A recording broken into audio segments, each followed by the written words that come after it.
देखो बेटा, population composition का मतलब तो समझ ही चुके थे, पर उसके पहले अगर हम एक बार यहाँ से देखते हैं इस चैप्टर को स्टार्टिंग से, तो हमने ह्यूमन रिसोर्स को देखा था और फिर ये जो पिक्चर दिया हुआ है फिगर 6.2, फिगर 6.1 क्या है, वर्ल्ड पॉपुलेशन बाय कॉन्टिनेंट्स। देखो ये जो डिस्ट्रीब्यूशन ऑफ पॉपुलेशन है अर्थ सरफेस पे, तो इसमें world population bye continents, Asia में, यूरोप में, अफ्रीका में, central and south America, northern America, live in Oceania, New Zealand, Australia and Pacific island. तो ये पूरा का पूरा क्या है, of every 100 people in the world, पूरे 100 लोगों में इन सभी कॉन्टिनेंट्स में नंबर ऑफ पीपल को खड़ा किया गया है। इससे पता चलता है कि पूरी दुनिया में इन सब महादेशों में कितने कितने लोग हैं, ठीक है।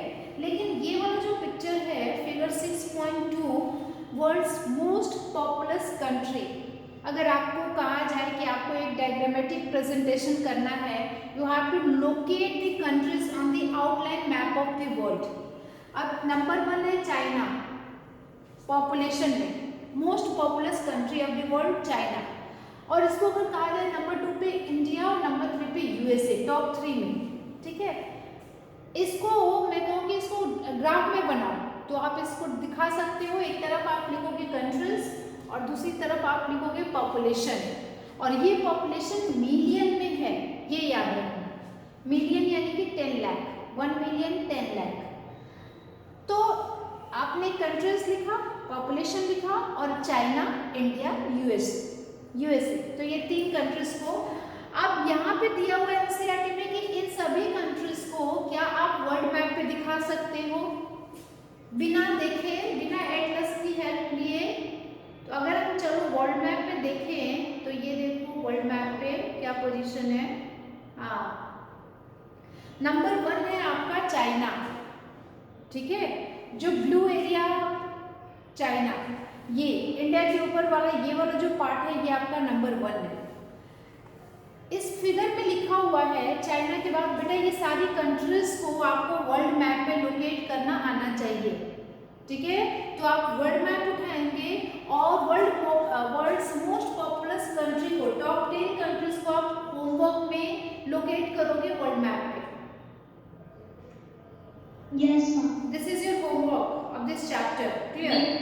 हाँ, उसके बाद जो आपका अगला होता है, कहाँ गया next figure, next figure is हाँ यस मैम करंट में जो कंट्री मोस्ट पॉपुलेटेड है वो कि मैम जो बुक में दिया है मैम उस पे बेटा करंट में जो है उसको करो, करंट में टॉप 10 कंट्रीज जो है उसकी लिस्ट बनाओ और उसको वर्ल्ड मैप पे लिख देना, और वहां पे लिखोगे top 10 most populace countries of the world, ठीक है। ये हुआ। Factors affecting distribution of population, topography, what is topography? Topography means हाँ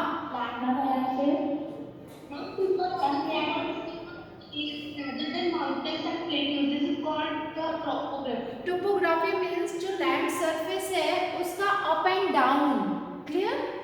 तो प्लेन्स एरिया, माउंटेन्स, प्लेट्यूज, ये सारे आते हैं टोपोग्राफी में। ज्योग्राफिकल फैक्टर बता रहे हो, ज्योग्राफिकल फैक्टर में टोपोग्राफी बता रहे हो। तो माउंटेन्स में कैसे लोग रहेंगे, वहाँ की क्लाइमेटिक कंडीशन क्या फार्मिंग के लिए, मैन्युफैक्चरिंग एक्टिविटीज के लिए सही होती है, ये सारे पॉइंट्स रुको रुको रुको रुको रुको रुको रुको रुको। फिर अगर आप बताओगे कि मैम प्लेन एरियाज में है, जैसे अपने इंडिया में गंगा प्लेन है जो सबसे मोस्टली डेंस पॉपुलेटेड एरियाज है। आप देखो इलाहाबाद उत्तर प्रदेश का पॉपुलेशन ऑल ओवर इंडिया में सबसे ज़्यादा है, क्यों? क्योंकि ये प्लेन एरियाज में गंगा यमुना संगम कॉन्फ्लुएंस यहाँ पे है, ठीक है। तो तीनों संगम पे है, तो यहाँ पे फार्मिंग भी है, मैन्युफैक्चरिंग भी है, सर्विस एक्टिविटीज़ भी है। वही अगर आप इंडिया में हिमालयाज की तरफ चले जाओ तो हिमालयाज की पॉपुलेशन क्या है, स्पार्सली पॉपुलेटेड है। यूरोप में एल्प्स माउंटेन जहाँ पे है, Andes, north America, south America, Rockies, तो इन सब माउंटेन एरियाज में पॉपुलेशन बहुत ही ज़्यादा स्पार्सली होता है। क्लाइमेट, एक्सट्रीम क्लाइमेट, लोग नहीं रहेंगे। हाँ नहीं, अभी बताओ, नहीं ये सबको पता है। अगर एक्सट्रीम क्लाइमेट की बात कही जाए तो एग्जाम्पल क्या क्या दे सकते हो? मैम सहारा एरिया, हाँ very बेटा डेजर्ट एरियाज का एग्जाम्पल दे देना, सहारा डेजर्ट, थार डेजर्ट। तो इन सब डेजर्ट एरिया में पॉपुलेशन बहुत ही स्पार्सली है। कोल्ड डेजर्ट का एक एग्जाम्पल दो। Ladakh. Sahara desert is a hot desert, yes Shreya right, it's Ladakh. Ladakh जो डेजर्ट है वहाँ पे क्लाइमेटिक कंडीशन बहुत ज़्यादा।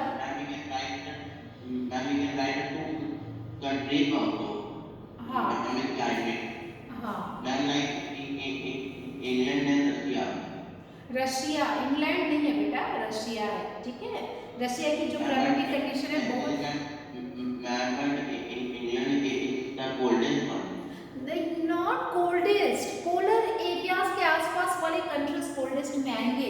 इंग्लैंड जो है वहाँ पे ठंड है, वो कोल्ड क्लाइमेट है वहाँ पे, लेकिन हम लोग उस जगह की बात कर रहे हैं। देखो इंग्लैंड की पॉपुलेशन भी ठीक ठाक है, हमें वो जगह बताना है जहाँ पे क्लाइमेटिक एक्सट्रीम क्लाइमेट्स है, तो वहाँ पे लोग क्यों रहेंगे, नहीं रहेंगे। तो आप वैसे जगह का एग्जाम्पल दोगे जब आप लिखोगे कॉपी में, नोटबुक में लिखोगे, ठीक है, जहाँ पे एक्सट्रीम क्लाइमेट है, जैसे Sahara desert, polar region of Russia. देखो रशिया का बहुत बड़ा पार्ट है, लेकिन वहाँ का जो पोलर एरियाज है वो बहुत ज़्यादा ठंडा है। कनाडा समझ रहे हो ना, अमेरिका यूएसए के ऊपर वाला जो है, और अंटार्कटिका, ये एक्सट्रीम। हाँ ठीक है। हाँ अब सॉइल की बात करो तो जहाँ पे अच्छी सॉइल मिलेगी, जैसे कि अपना गंगा ब्रह्मपुत्र एरिया है, चाइना में हुआंगी रिवर है, और ये चांगजियांग है China, Nile river in Egypt are densely populated, ठीक है। वाटर, पानी का जानते हैं, river valley is densely populated. Minerals, जहाँ पे मिनरल्स अवेलेबल है तभी तो लोगों को इंडस्ट्रीज में एम्प्लॉयमेंट मिलती है। जहाँ पे मिनरल डिपॉजिट्स है, जहाँ जहाँ प्लेट्यूज होगा वो सारी मिनरल सोर्सेस होती है। प्लेट्यूज आपको पता है ना, झारखंड में चले जाओ तो झारखंड में कौन सा प्लेट्यू है?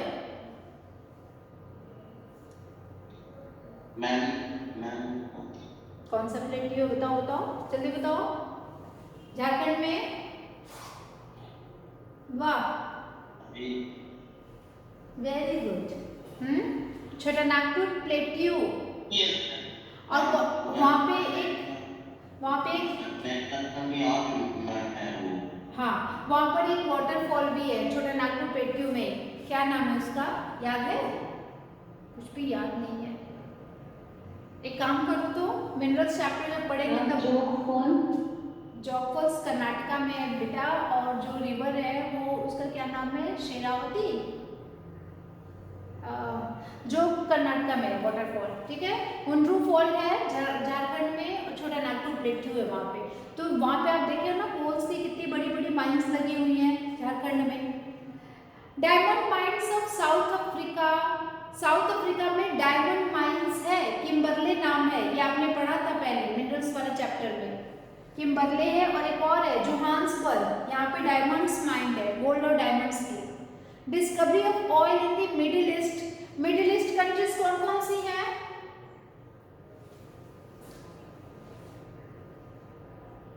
हाँ एकदम पढ़ाई नहीं हो रही है class. Shreya and you all, Shraddha, Tanu, चलो लिखो, होमवर्क लिखो। Middle East countries name the Middle East countries, जो भी देश है। एक काम करो, एशिया में सेंट्रल एशिया में, रुको, सेंट्रल एशिया में कंट्रीज के नेम की लिस्ट बनाओ।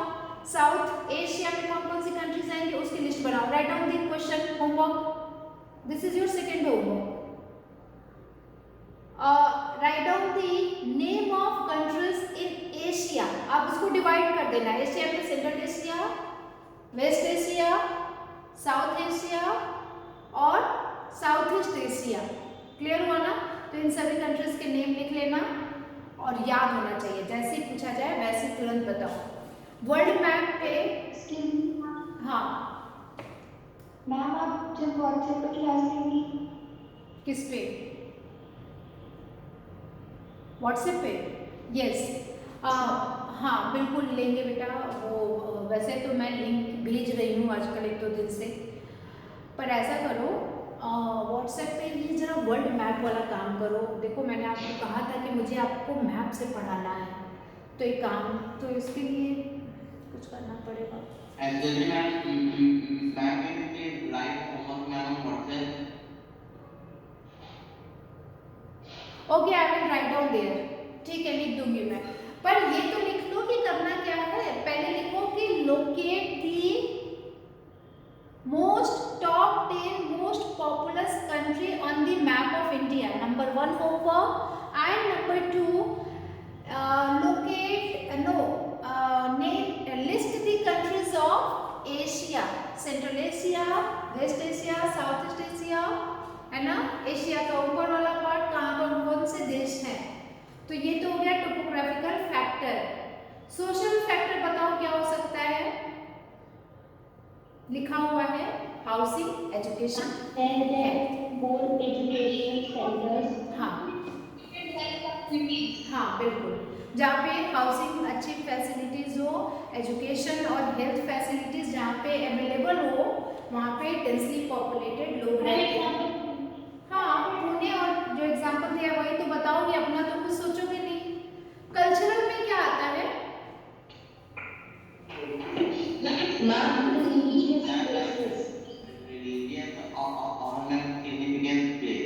हाँ, जैसे वाराणसी हो गया, इलाहाबाद का संगम हो गया, और मथुरा का वृंदावन हो गया, तो वेटिकन सिटी इन रोम, ये चर्च के लिए, वहाँ पे कैथोलिक चर्च के लिए फेमस है। तो ये सारे प्लेसेस हैं। अजमेर में, राजस्थान के अजमेर में लोग क्यों जाते हैं? क्योंकि वहाँ पे किस सूफी की दरगाह है? Which Sufi shrine is there? Ajmer, Moinuddin.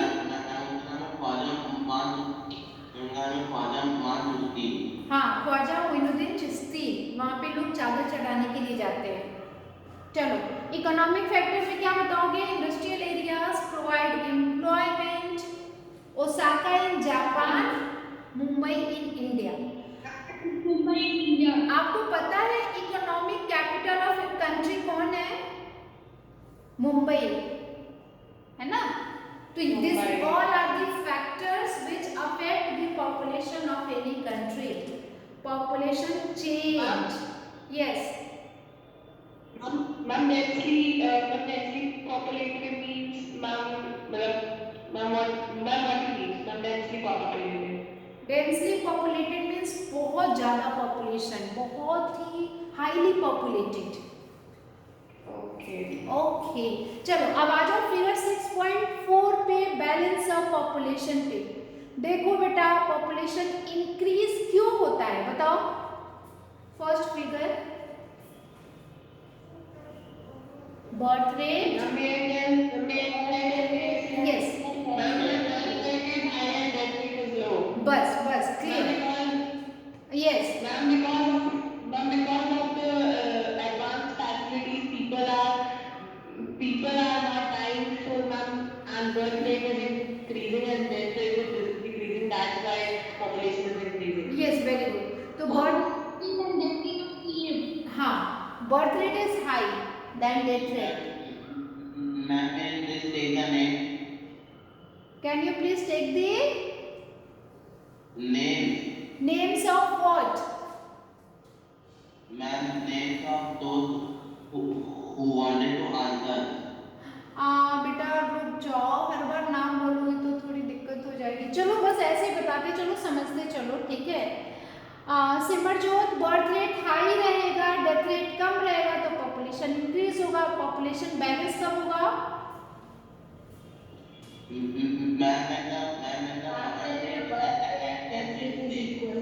हाँ, birth rate and death rate is equal, then this is known as population balance or balance of population।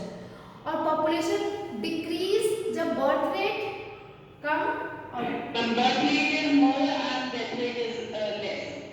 Wrong, if death rate is Ma'am, more, sorry, when death rate is more and birth rate is less. हाँ हाँ ठीक है ठीक है, इन migration, और जिसको इन migration को immigration समझना, आउट माइग्रेशन को एमिग्रेशन समझना, ये हमेशा के लिए याद रखना, ठीक है।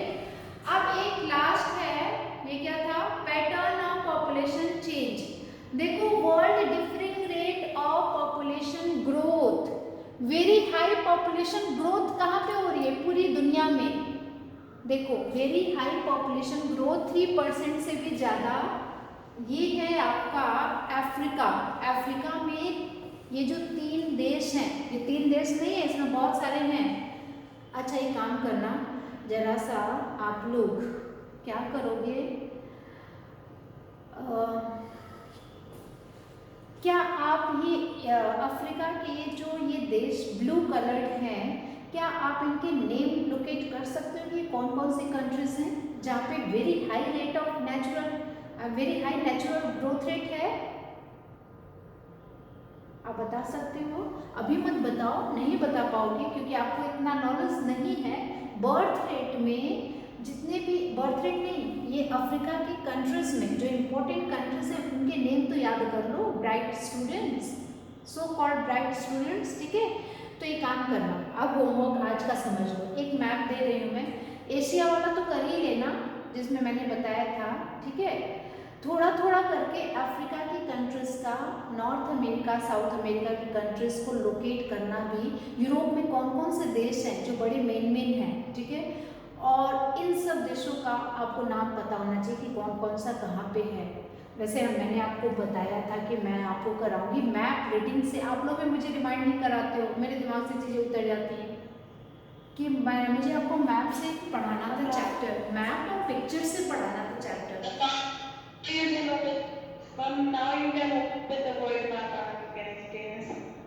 हाँ बिल्कुल, पर आज नहीं, क्योंकि वर्ल्ड मैप के लिए अभी इसमें लोकेशन नहीं है ना, ये लोकेट कंट्रीज इसमें है नहीं, लिखा नहीं है, लेबलिंग की नहीं है। तो अभी क्या करेंगे कि मैं देखती हूँ 8th क्लास के लिए वर्ल्ड मैप, अगर ये लाइब्रेरी में अगर मिल पाए तो मैं उसको ही लेती हूँ, और यहाँ पे आपको उसकी पिक्चर लेके इसमें शेयर करके फिर मैं आपको बताऊंगी। पर एक काम आप और करेंगे कि ये तीनों पिरामिड पॉपुलेशन कंपोजिशन में, ये तीनों पिरामिड के को पॉइंट्स में कर लेना, 6.6, 6.7 और 6.8 के एटलीस्ट 5 पॉइंट्स निकाल लेना, तीनों में डिफरेंस और सिमिलैरिटीज जो भी है, ताकि पॉपुलेशन पिरामिड एकदम दिमाग में बैठ जाए कि होता क्या है, ठीक है। यस हाँ, तो बाकी इस चैप्टर का, ये चैप्टर हमारा आज होगा कंप्लीट। व्हाट्सएप क्लास में इसकी डिटेलिंग व्हाट्सएप क्लास में आज नहीं करना चाहते हैं क्योंकि आज कुछ काम है मुझे, पर चलो व्हाट्सएप क्लास में आओ, देखते हैं कितना कर सकते हैं, ठीक है। अभी हमारे पास कितना टाइम है? There is so much of homework.